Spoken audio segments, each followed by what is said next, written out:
Good afternoon, selamat sore, selamat siang, of course, to friends in Indonesia. My name is Tim Lindsay. I'm director of the Centre for Indonesian Law, Islam and Society here at the Melbourne Law School. And it's my great pleasure to welcome you all to today's seminar, Indonesia's new Nusantara Capital City project, when development and human rights don't mix.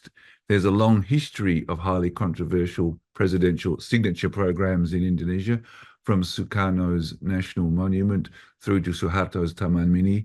And now, of course, we have President Jokowi's new capital city in Kalimantan.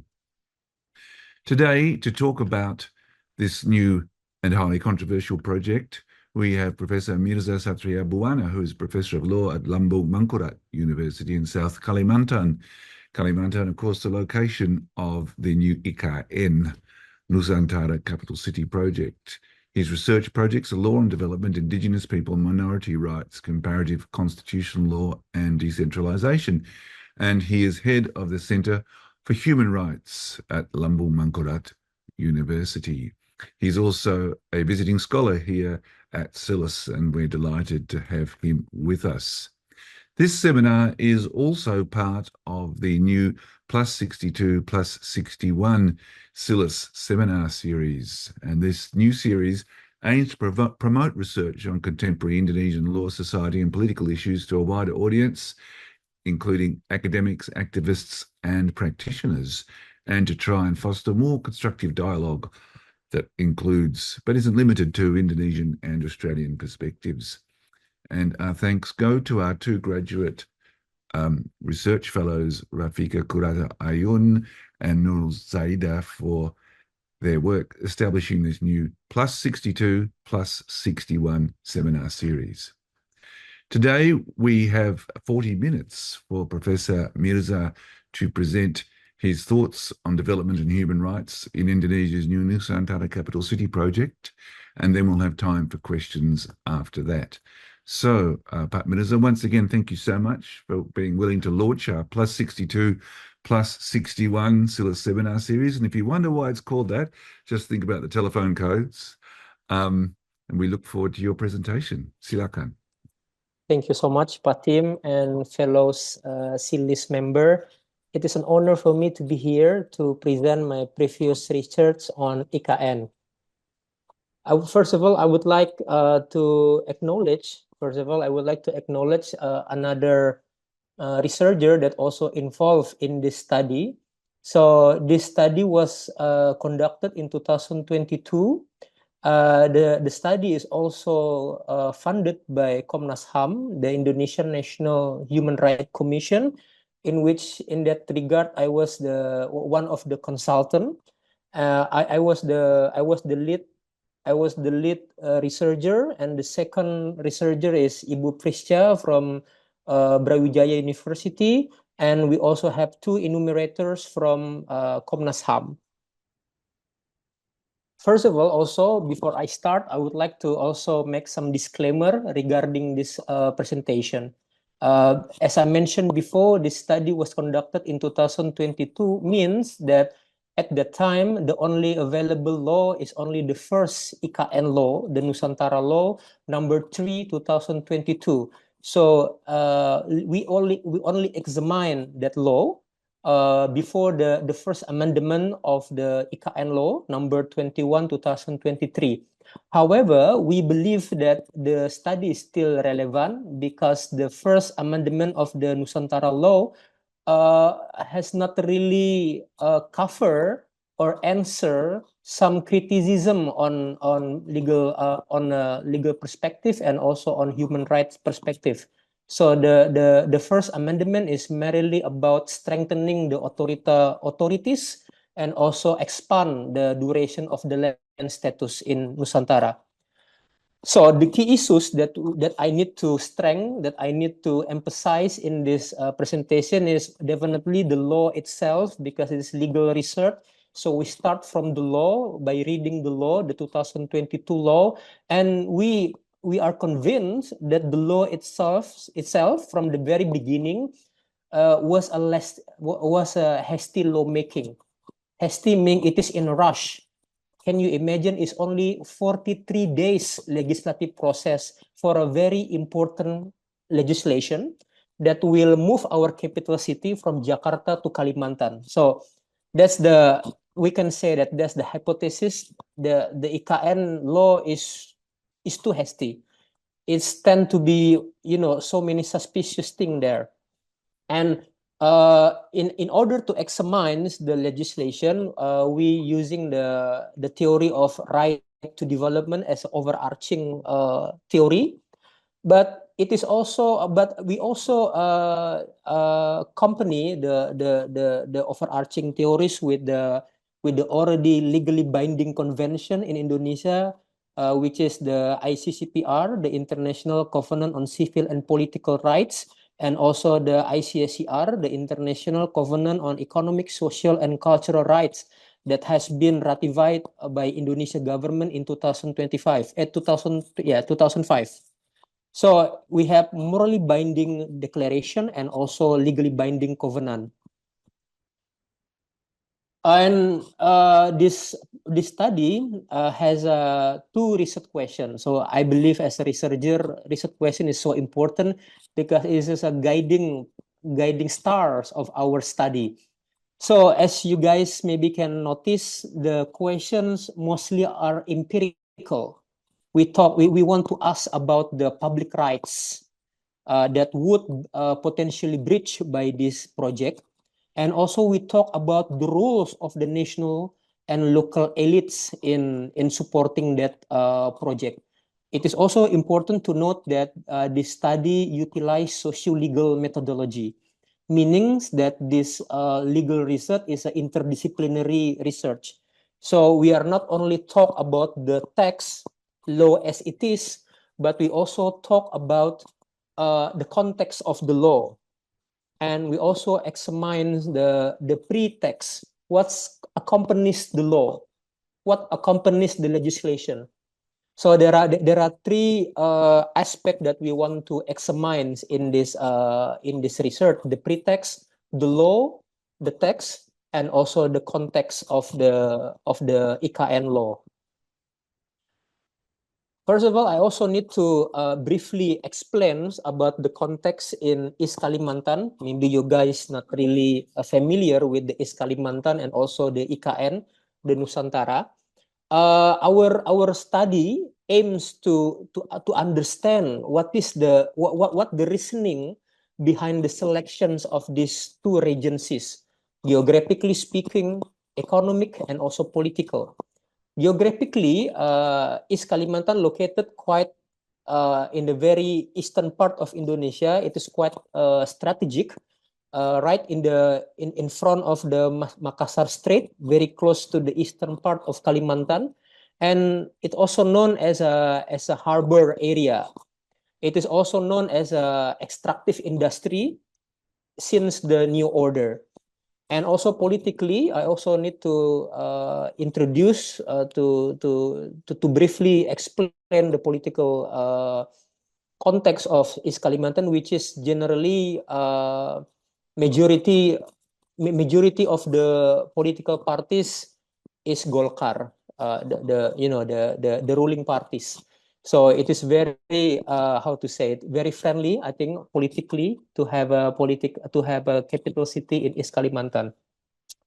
But it is also important to note that East Kalimantan and Kalimantan in general is a stronghold of indigenous people, Dayak people, not only in extractive industry, but also there are communalism there, and the society itself still in the shifting, in the shifting process from the use values to the exchange values. So it's a lot of it is create a lot of conflict as well, the tenure rights and something like that. The mentioned before, IKN located right in the middle of two regencies, PPU Penajam Pasir Utara and Kutai Kartanegara. And the two regencies definitely not terra nullius. It is not an empty space. It has their own pre-existing condition, politically, economically. So it will also create many issues in this project. So our study aims to challenge the mainstream perspective of development that we believe that it become the background, the development, it become the pretext of this Nusantara law. So what is the meaning of development in this regard? We refer to World Bank definitions on development, which is quite simplistic. It only define development as economic growth and income. So based on that, the development is only aims to facilitating the foreign direct investment. Like in the very beginning of Nusantara establishment, the government always promise that there will lure some foreign direct investment to IKN, and also to promote private foreign investment and to promote long-range balanced growth of international trade, the free market or neoliberal model that emphasize a small state, a minimalist state, and many deregulation, private ownership, and low taxes. I think this policy has been done not only from Jokowi administration but also from Suharto era. This picture, I think, is emphasized about the paradigm of Nusantara that promise the development will flow from top to the bottom. It is called trickle down effect.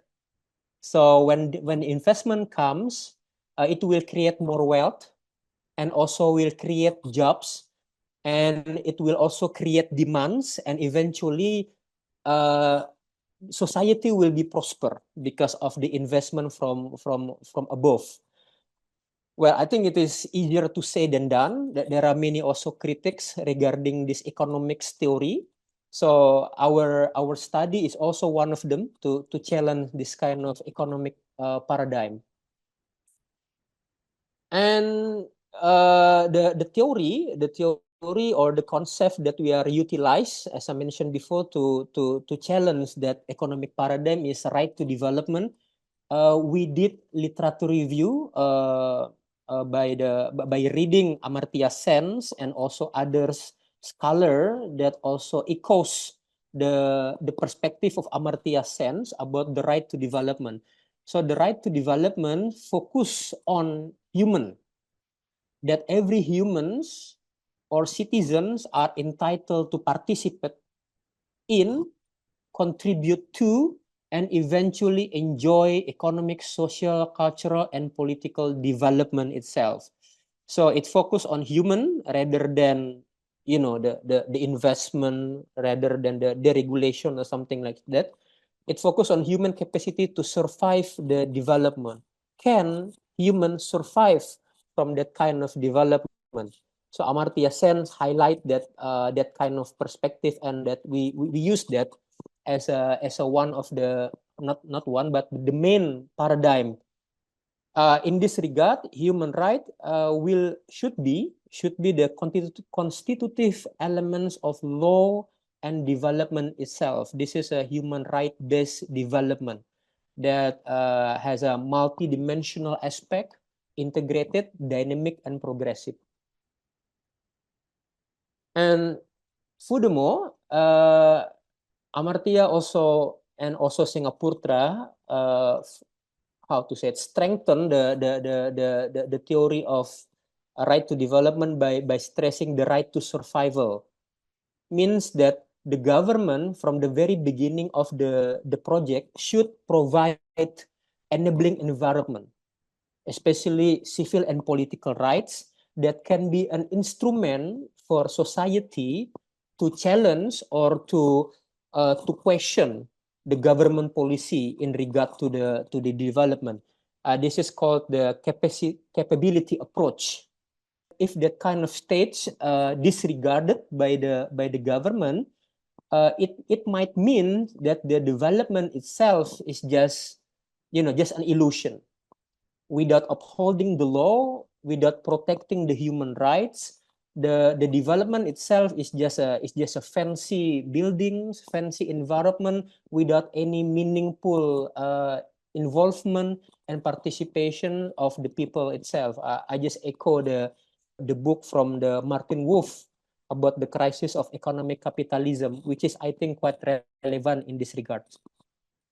And by reading and also examining the Amartya Sen's works and many others, in our literature review, we created our own test.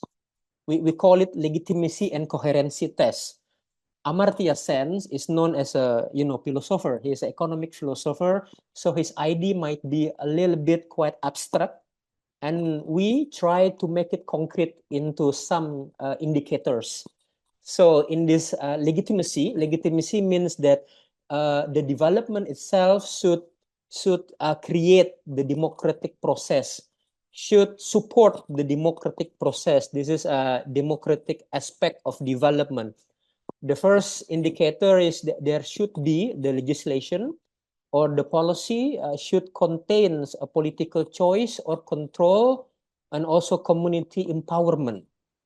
The second indicators, there should be also some consent mechanism that suit the condition of the society.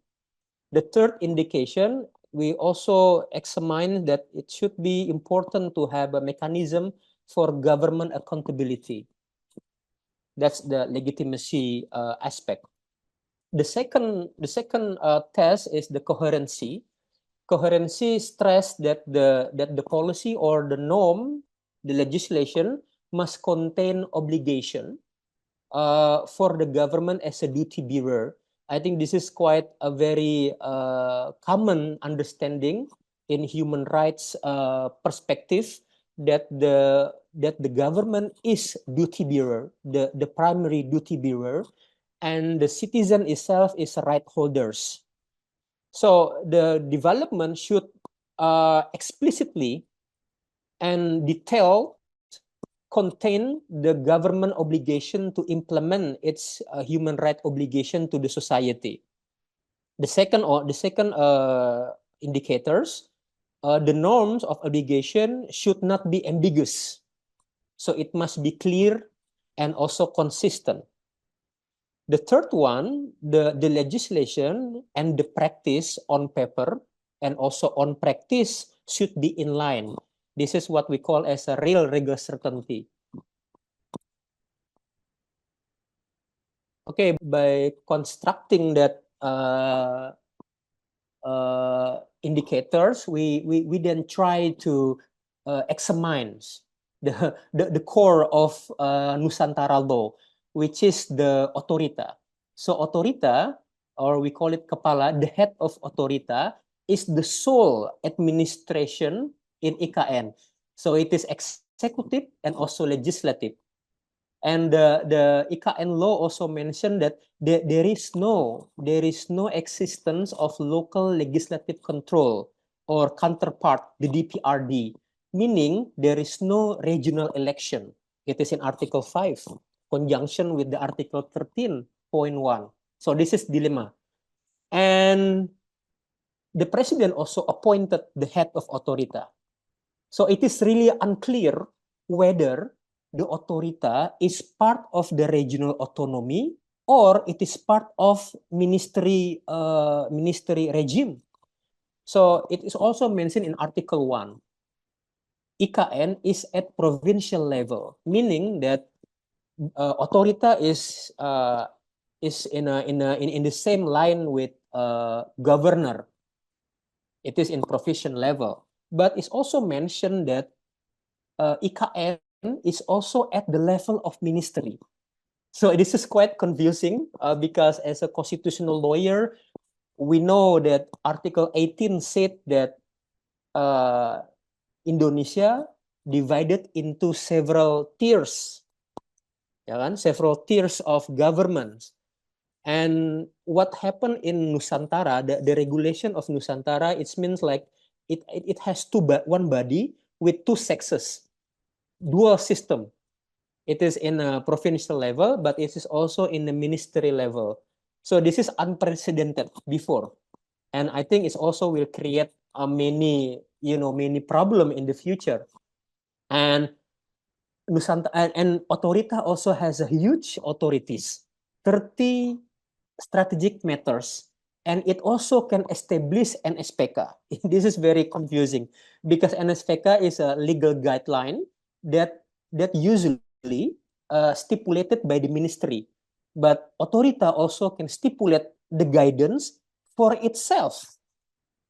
So this is, in the regional authority law, this is very confusing. So we conclude that by this authority, we conclude that the government it's giving a autocratic interpretations on Article 18B.1 of the 1945 Constitution regarding the special regional government. And because of this interpretation, we believe that the ambiguous authorities with no political controls and accountability fail the legitimacy and also the coherency test. Maybe just like this is just sharing, I met one of the consultant of the government, and he said that this otorita was terobosan hukum, legal breakthrough. But I disagree with that because I think this is not legal breakthrough, but this is creating many confusing in the future. And the second one, as I previously mentioned about the public participation and policy transparency, we interviewed several citizen, indigenous and local communities in Sepaku, Pemaluan, and also in the coastal areas in Jenebora and Kuala Semboja. But they're said that they never received full information about IKN, ya kan? And we also went to local legislature, the DPRD in Penajam Pasir Utara, and they even don't know about the planning. It was in 2022. Anything can happen nowadays, but that's our finding in 2022. And we also examined the Perpres, the Presidential Regulation number 62.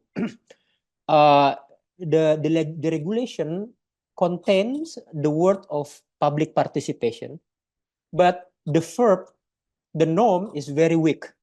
It is like optional, like the community can or could, may involve, considerate in the preparation of the development plans.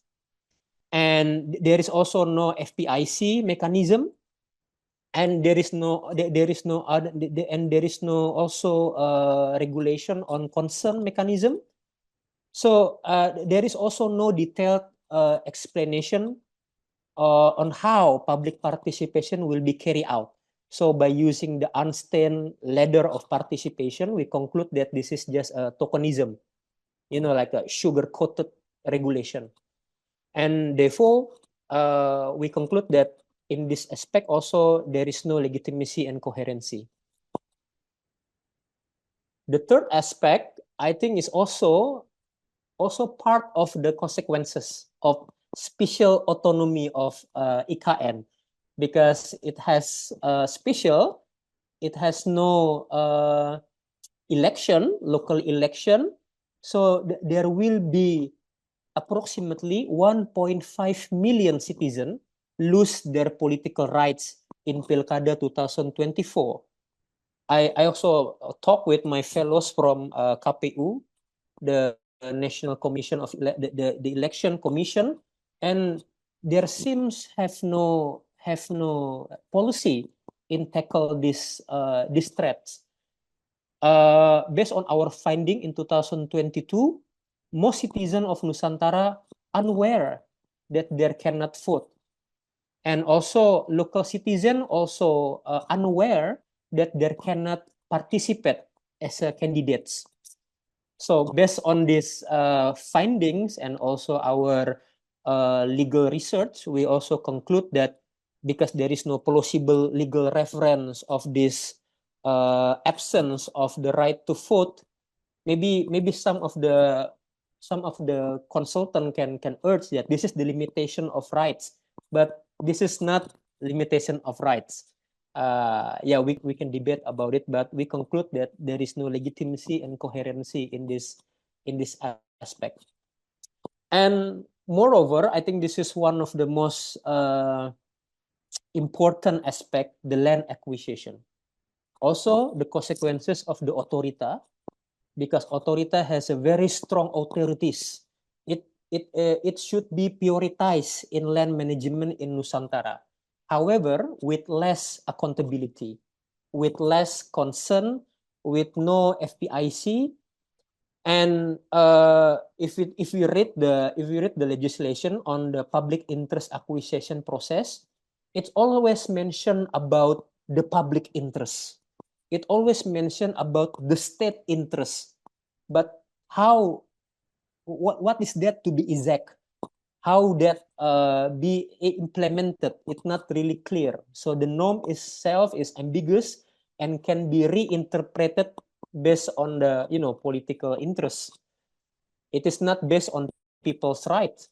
And it is also important to share that when we went to Sepaku area, when we asked Javanese immigrant, Javanese citizen, there are so many Javanese in Sepaku because in 1970 it was one of the place of the transmigration. So in transmigration, Javanese immigrant got 2 hectares of land with certificate. So meaning that they can sell and create land as a commodity. So they get the benefit from IKN. So they support IKN. But it is not fair because there are also locals and also indigenous people that their land status are unclear in East Kalimantan until today. So because of that, no consent mechanism, no accountability, and also still ambiguous norms, autocratic practice, the implementation, we also conclude that in regard to land acquisition, the Nusantara law and the project itself has no legitimacy and coherency. The next section, this is aimed to answer question number 2, which was not easy to answer because it was empirical research. We dealt with people, we dealt with apparatus, and there are so many challenges. But we try to get some information. This is very sensitive information. That's why I only mention about the company. Actually, there are names of companies, but I do not want to disclose the name. But it is in the paper. So the land conflict is manifest, is a pre-existing condition in East Kalimantan. It's everywhere, in Sepaku, in Binuang, Maridan, and Telemo. There are tenures, conflicts everywhere, and it is unsolved yet. It is still contested, and also there are many environmental controversies like abandoned mining pits in many areas in Nusantara areas, yeah. And one of the respondent said that the IKN project can wash hand the company's obligation for that environmental damage.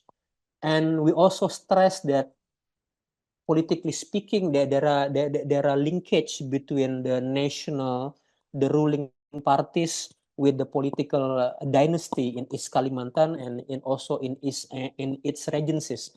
So this is a vested interest area, and definitely will benefit another parties in the future. The last one, the last aspect that I want to highlight is indigenous people as the most marginalized group that will be affected by IKN project.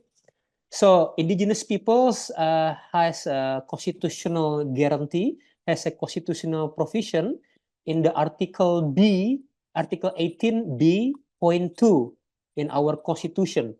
But the recognition itself has a condition, has a requirement, and the Constitutional Court of Indonesia also already mentioned about the right of indigenous people, but the government then reinterpret by stipulating the Permendagri, the internal affair minister regulation number 52.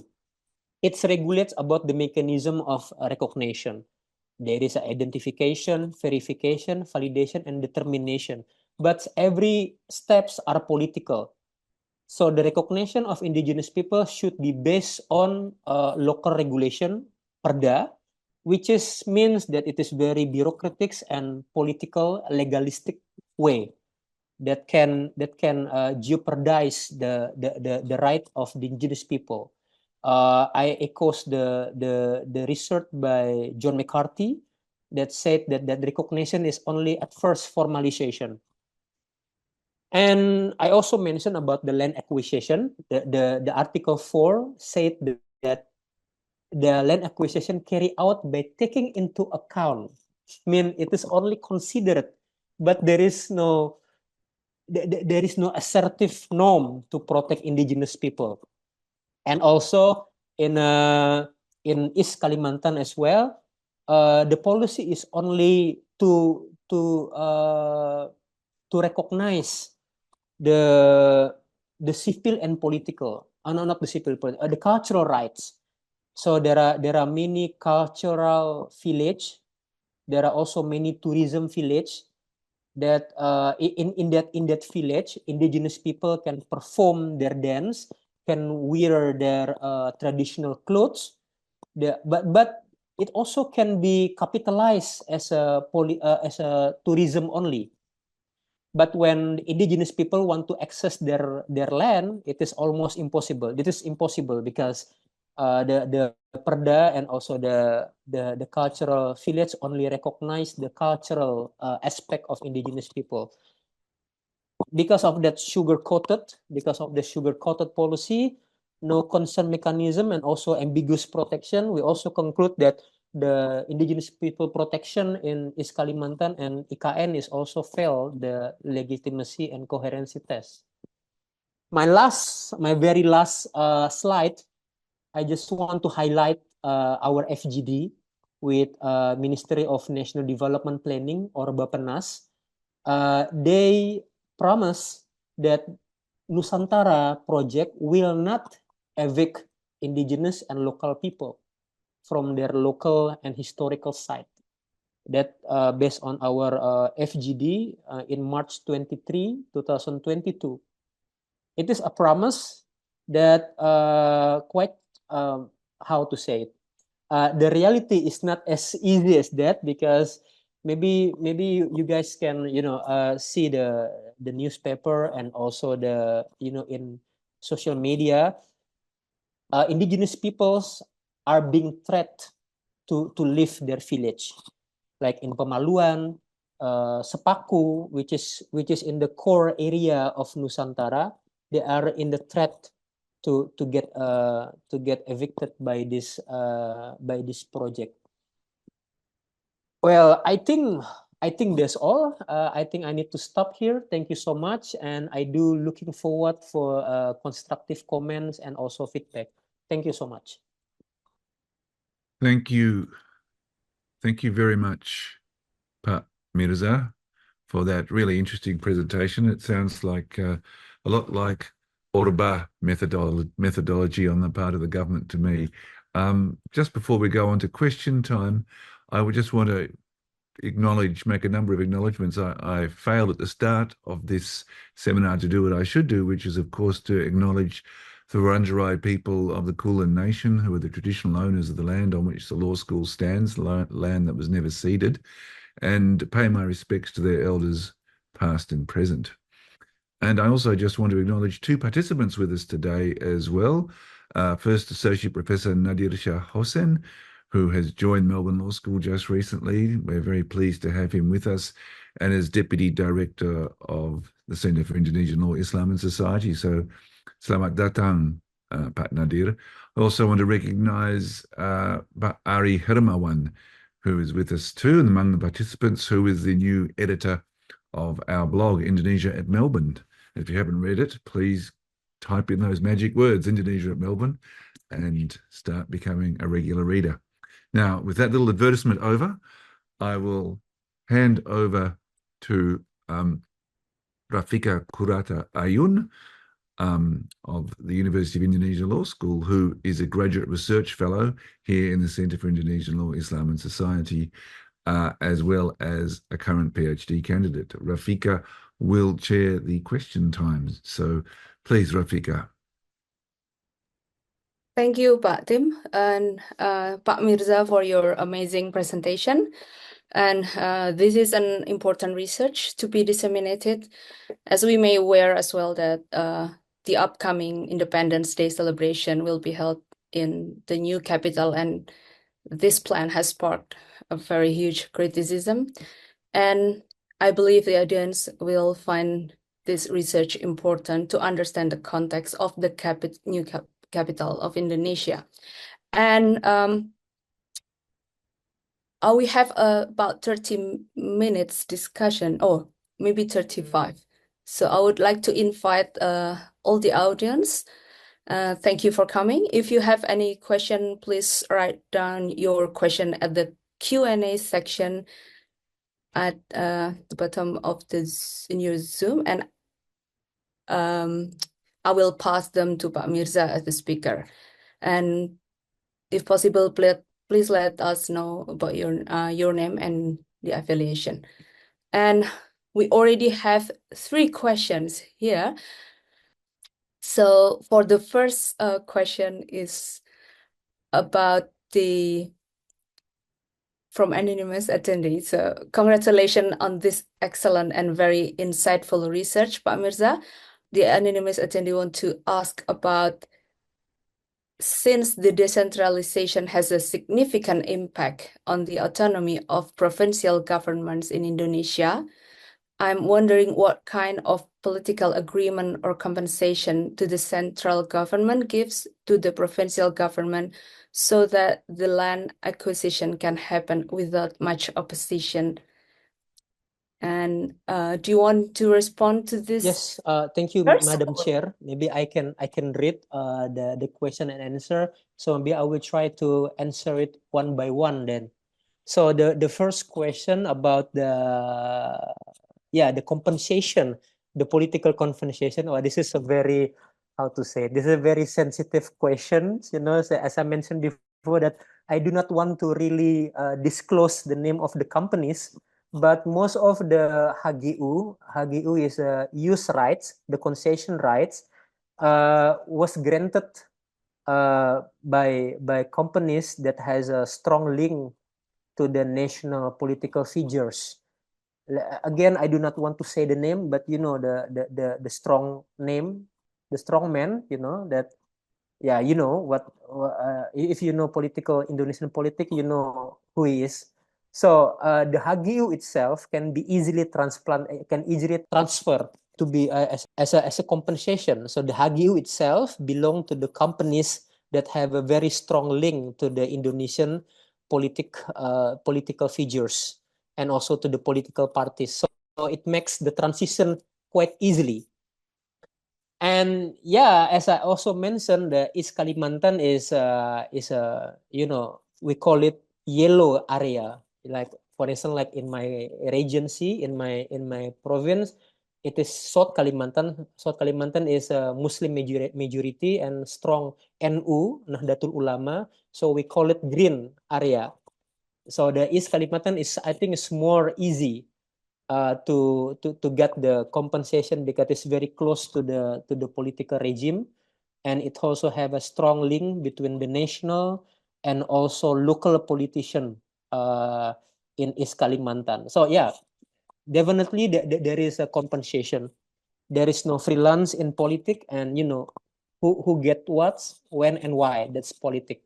So we also cannot disregard that IKN, the selection of the IKN in East Kalimantan is also highly political.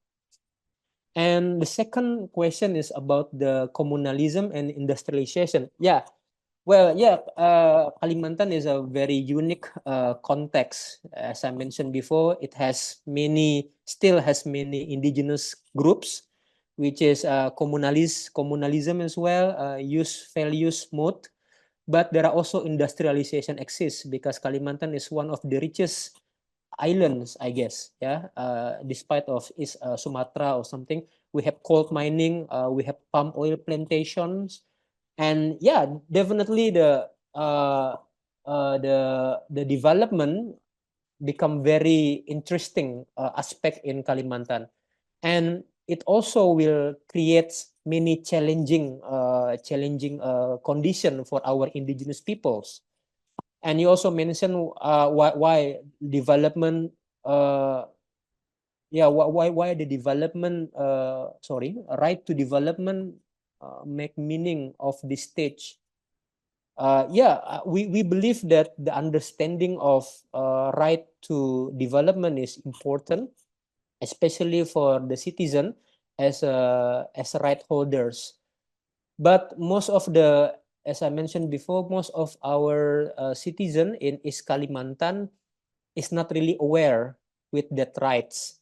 And most of the citizen also, like I mentioned also, Javanese immigrants, they are quite pragmatic in regard to this Nusantara project.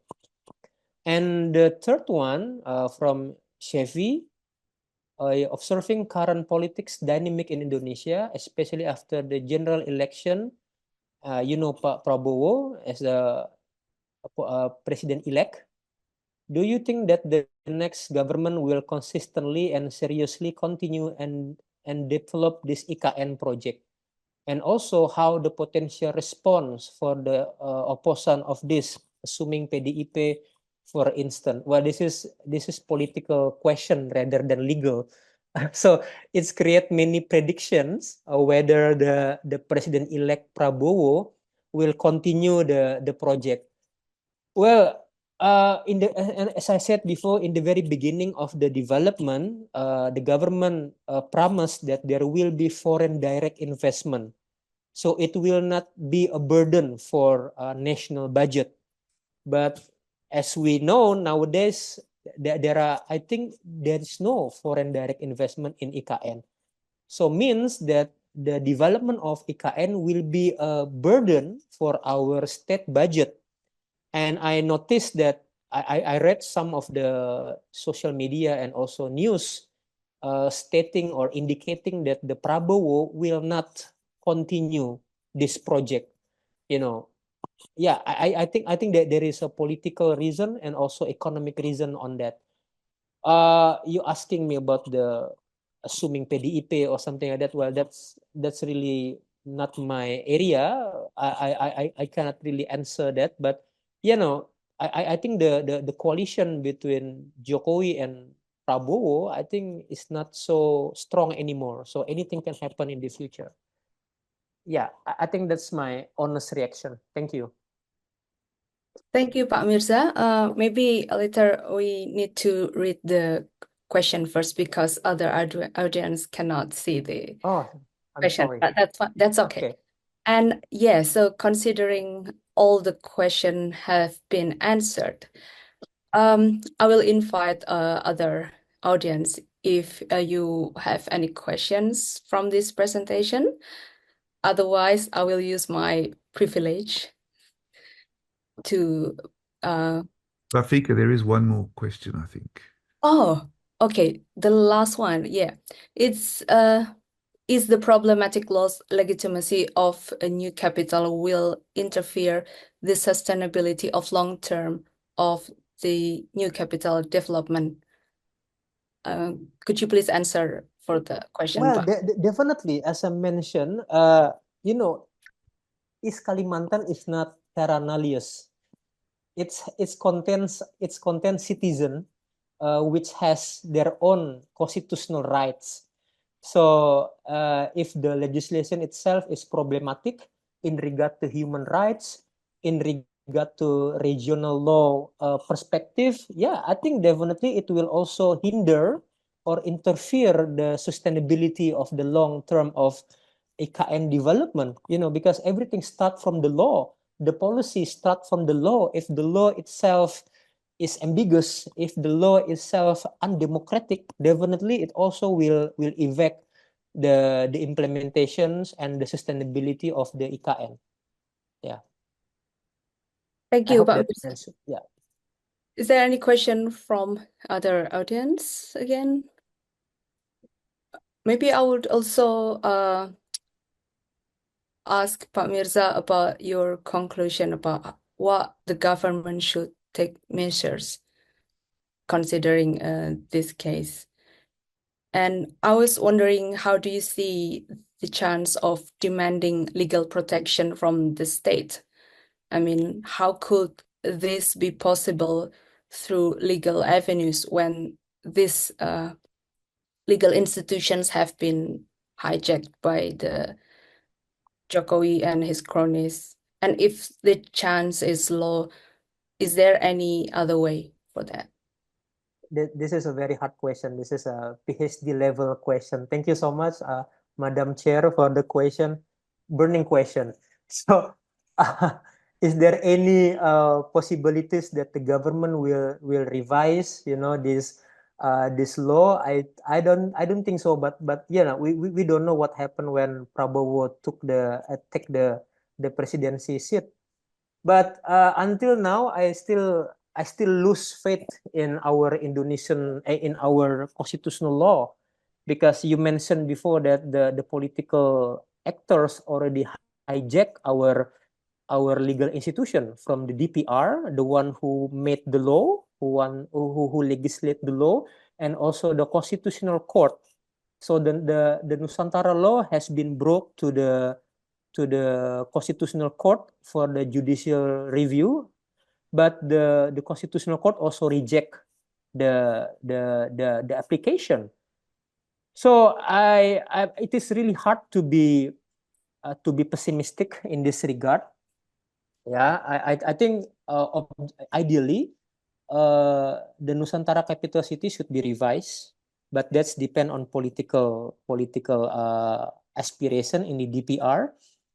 And is there any others opportunities? I think we still can bring the law to the constitutional court for the substantive judicial review. So the previous judicial review was based on the formal, on the mechanism of the lawmaking process, but there is no judicial review in regard to the substantive aspect of the Nusantara. So yeah, I do looking forward for the applications of the judicial review of this Nusantara capital city, not only the Nusantara, but also the first amendment of the Nusantara also is very dilemmatic, is so problematic in regard to the land status that giving HGU for maximum 190 years, which is, I think, disregard the basic agrarian law act that we have, and also the Article 33 of our Constitution.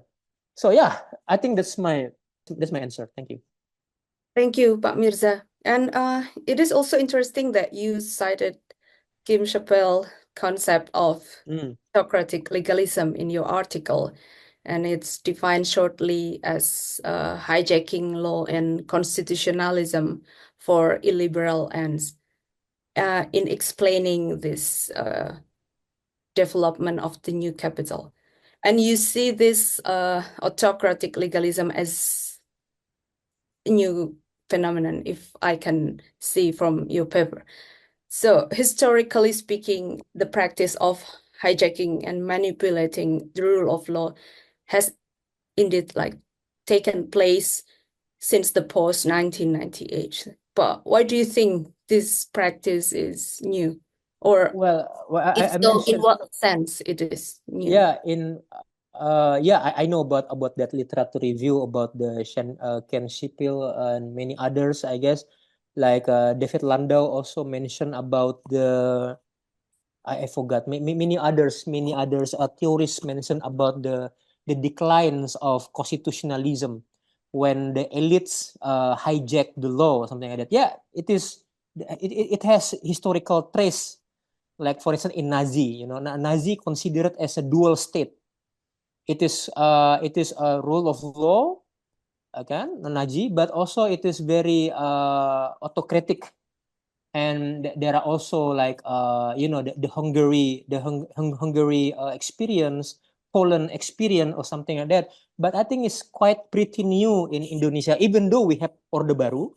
Yes, we have Orde Baru, which is also manipulating the law. But what's make it very shocking Indonesia, because we experience the reformasi when we consider everything's gonna be okay, ya kan? The honeymoon era, Indonesia has a constitutional court, we have a democratic institution or something like that, but it is suddenly crumble because of this political penetration. So yeah, I just utilizing the theories that already being tested in many other states, and I think it is also crucial to echoes or to elaborate this autocratic legalism and many others theories from David Landau, for instance. I forgot the abusive constitutionalism. Yeah, David Landau mentioned about abusive constitutionalism. So yeah, I think Indonesian scholar needs to read more and elaborate more on these critical theories. Yeah, I think that's all my comment, Bu Rafika, and I think you are absolutely right. It is not something new, but it also can be elaborate in the context of Indonesia nowadays. Thank you, Pak Mirza. Yeah. And continuing this concept that Schiphol used the case of Hungary to formulate her recommendations. Like, for example, she said that citizens need to be trained as constitutionalists to understand the point of constitutionalism, for example. And do you think that this recommendation applied to Indonesia can be applied to Indonesian case, where the impact of autocratization, if it's any, has been too obvious, and civil society have also educate people like for a long time? For example, the latest one, as you may know, through the People's Trial, the Mahkamah Rakyat, for example. Okay, thank you. Again, another difficult question to answer. Long story. Indonesia has a very long story of autocratic legalism, I guess, starting from Orde Baru. In Orde Baru, we accustomed to think that citizen has no rights. Citizen should obey what the government said. If you notice our for instance, hukum kewarganegaraan, ya kan, hukum kewarganegaraan state that kewarganegaraan means that the citizen should obey the law.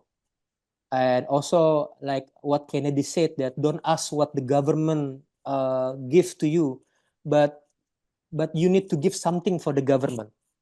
Ya kan? So our hukum kewarganegaraan is also very state centered. For instance, if you compare it to the other liberal countries, citizenship is very important. In the citizen, there is a constitutional rights. So we need to challenge. We need to how to say it. We need to endeavor to challenge the government if the government want to violate our rights. So yeah, it takes a lot of times to become a more democratic and uphold the rule of law, because it takes a lot of effort, like legal education or something like that, in order to make our citizen know their rights. That's what I'm saying. Yeah, it takes a lot of long periods to make this constitutionalism project. I think that's my question. That's my answer. Thank you, Pak Mirza. There's an interesting questions here about why there are still many people very proud with the new capital, even though there are legal flaws in the constitution. Yeah, that's the problem of our Indonesia and our citizen as well.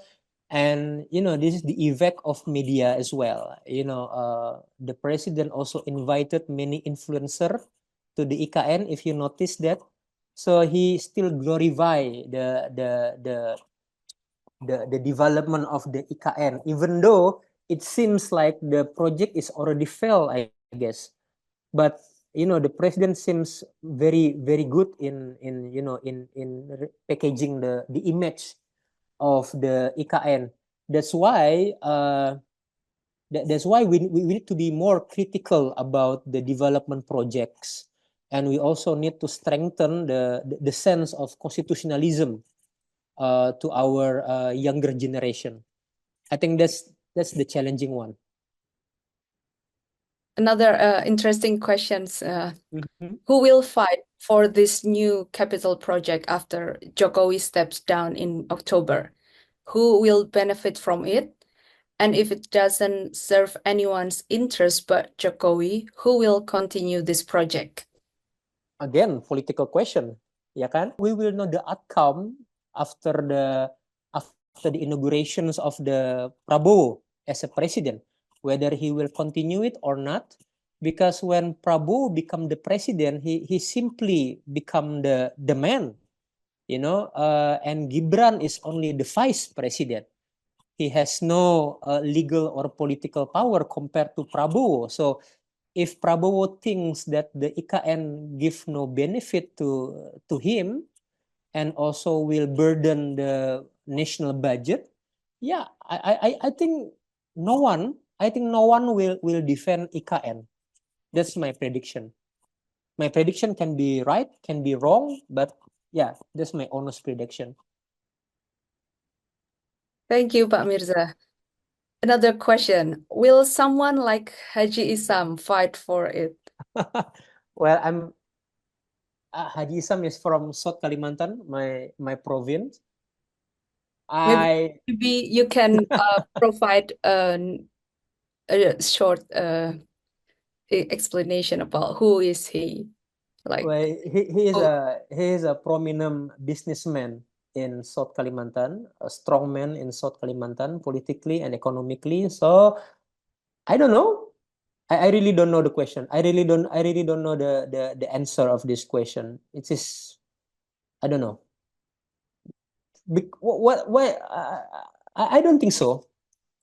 I don't think Haji Isam will interfere. What for? There is no beneficial impact for him.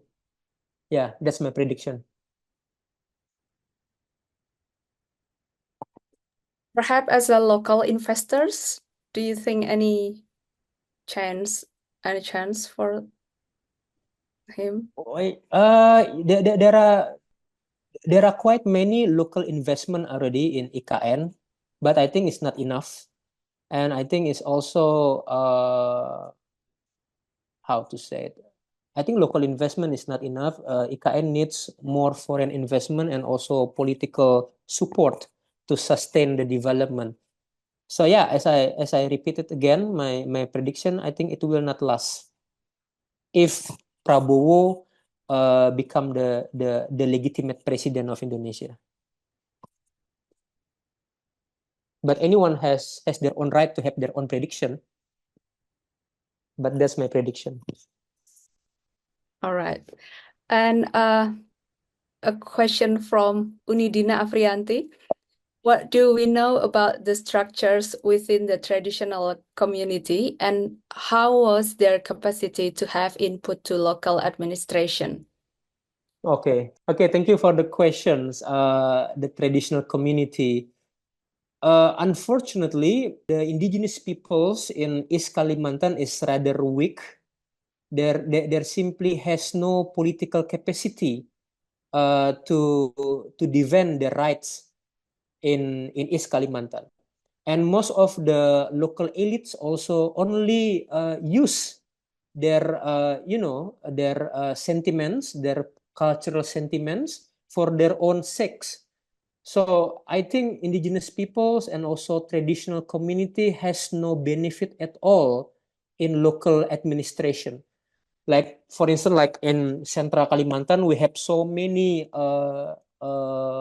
regional regulations on protections of indigenous peoples, and also the conservations of the cultural heritage or something like that. But mostly the legislation itself is only to lure the indigenous people. There is no substantive protection for indigenous people. As I mentioned before, it's only talk about the cultural aspect. It's only mention about the building, the house, the traditional house, the preservation of traditional house. But when it's come to the land tenure, there is no protection whatsoever. That's my question. So that's my answer. So yeah, indigenous people is mostly just used by the political elites, and also many indigenous peoples, some of them become the elites itself. That's what happened in Kalimantan. Could you please elaborate more about how the indigenous also play, as the latest statement from you that they are also elite? Do you think that? Oh yeah, I mean because Kalimantan in the era of decentralization, there are so many candidates of head of governments claim that they are putra daerah. Putra daerah means the original, or he is also indigenous. So the concept of indigenous also can be used as a politician, as their political vehicles. But as I mentioned, yeah, when they are in power, they are not really accommodate what the indigenous interests, but most they're only just care about their own interests, their own political interests, and to build their own political dynasty in local areas. Yeah. Interesting. And this is also a question from what you stated, that no one else will fight for IKN anymore. How about the Jokowi's power in Gibran? Don't you think he will fight the same interests as his father? Yeah, but Gibran is only vice president. He's not the true administrator of this republic. So even though maybe as a compensation, maybe Gibran can stay in IKN. So, but there is no political impact of Gibran in IKN, in Nusantara, in Kalimantan. I still convinced that the epicentrum of politics still locate in Jakarta. So I believe Prabowo will stay in Jakarta rather than in IKN. Yeah, Gibran can take IKN if he want, I think, but it is not really politically benefit for him and also for Jokowi. That's my argument. Interesting. And how do you see people channeling aspirations when finally the capital moved, like officially moved to the There is no channel. As I mentioned before, there is no DPRD in Nusantara. There is no there is no legislative counterpart for Otorita. Otorita is the sole administration. So there is no public participation. There is no public aspiration. No. Okay. We still have about maybe 10 minutes if there is still any question from the audience. Oh, we have one here. Does the research also record local communities and indigenous people's hopes for the Nusantara capital? Could you explain about it? And the second question is, if they are experiencing injustice, what kind of regulatory reforms are necessary to promote justice? Okay, yeah, we did ask with some of the head of the village, the indigenous village in Sepaku. As I mentioned, there did not accept any full information of IKN, but they do hope that there will not be evicted, that there will be prosper, and they still can utilize their land. That's their hope. But I think it is only hope, I think it is highly impossible for them to strive with IKN. So yes, there is a expectation of indigenous people. And the second one is, yeah, their experiences injustice. As I said, the only legal revenue, the only legal venue that we can try is a judicial review of the Nusantara Capital City law to Mahkamah Konstitusi or to Constitutional Court, or maybe to challenge the administrative verdicts, if there is administrative verdicts in regard to the autorita law. Because the head of autorita has authority to stipulate the legal product. It is really unclear what is the concept of these legal products, because the standing of autorita is also unclear, as I mentioned before. It can be considered as a governor. If it is governor, means it is in equivalent with peraturan gubernur or governmental regulation. But if it is based on the ministry rules, means that the legal products is presidential regulation. The channel is the channel to challenge the regulation is different, right? It's not in the constitutional court, but in the Supreme Court. So even from the very beginning, the constructions of the head of autorita is problematic, as I mentioned before. So it also contributes to the confusing of the legal products of the head of autorita. Yeah, I think that's all. Thank you, Pak Mirza. Your research is really interesting. Like here, I can see like you received about 12 questions from the audience, indicating that you must continue your research about this topic. And there are two more questions here that I will read. First is from Stuart. Do you have any recommendation for strengthening consideration of human rights in the lawmaking process? And I will combine with the another questions. Do you think this project need to be continued or just a revision for the IKN law, and why? Yeah, respecting and also considering human rights norms is already stated in many legislation, in the regional authorities law, in the human rights law, in the formulation law acts. Is also mentioned that the lawmaking process should consider human rights perspective. So on paper, normatively speaking, there are many norms already that push the legislative to consider the human rights. But what happened is more in the practice of it. The lawmaker don't really care about the human rights perspective, and we are lack of opposition. I think that's the main problem, because we are lacking of active opposition makes the lawmaking is so corruptive, so hasty, and it also disregard the human rights in the lawmaking process. So the recommendation, how to say this?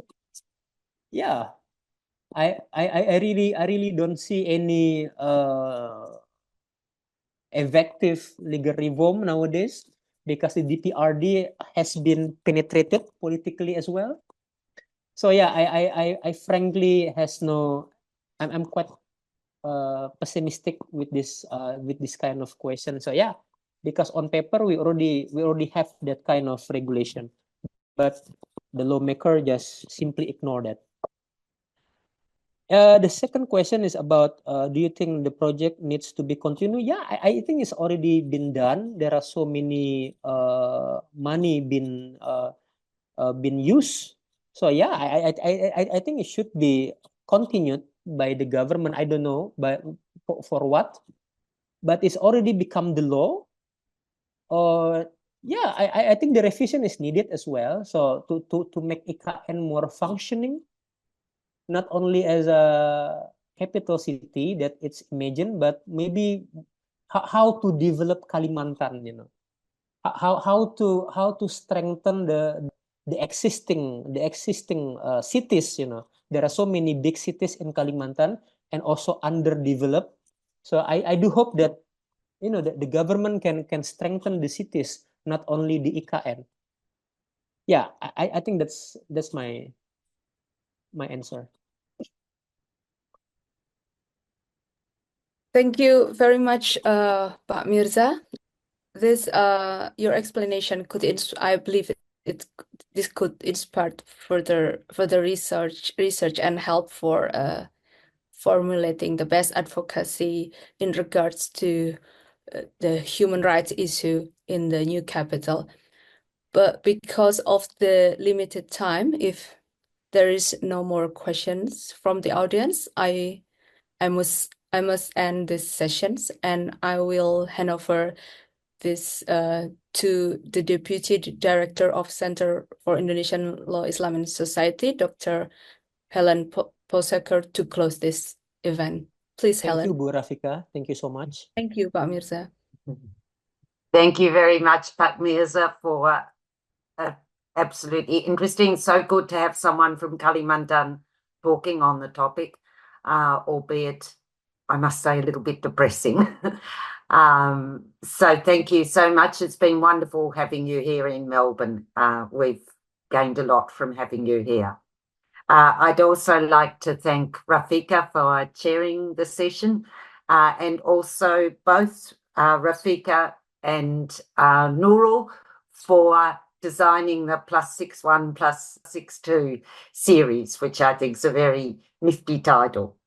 And thank you behind the scenes to Catherine Taylor for organising all of the things that have to happen to organise a Zoom, which I don't think any of us could manage without her.